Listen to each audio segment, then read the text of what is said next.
So as you can see, this is what you would have when you fire up your RS Logix 500 Professional. So we'll go to File up here and click on New. This brings us a couple of options on what type of processor you want and what you want to name the processor.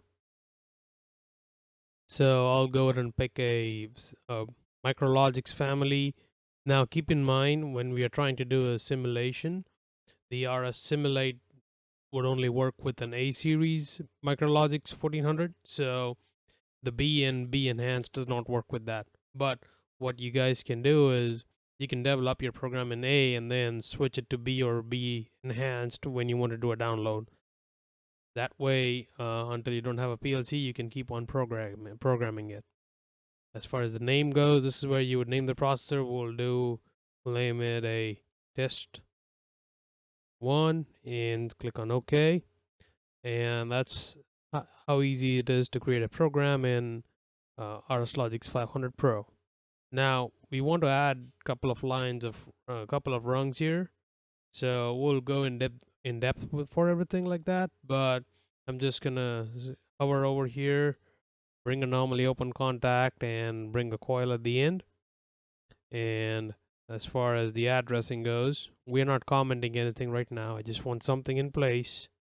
Actually, what we can do is we can create an always on bit. So okay, so we'll leave that and go to the binary, and I want that to be the first bit in binary. Now if you click on the symbol, you can give it a name.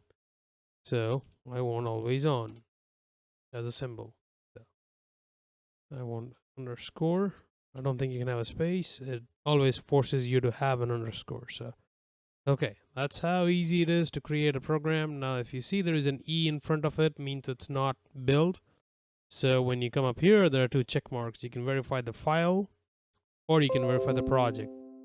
File means this ladder file that we have, and project means the whole project. So we don't have any other projects, so we'll just do a verify file. Okay. So that's how we created our first program and the first bit in the project. I'm going to save this, and on the next tutorial, I'll show you how to connect to a PLC. And then after that, we'll cover everything else here in depth. So, all right, I'll see you in the next lecture with the Lynx Classic and Emulate setup for this project. Thank you.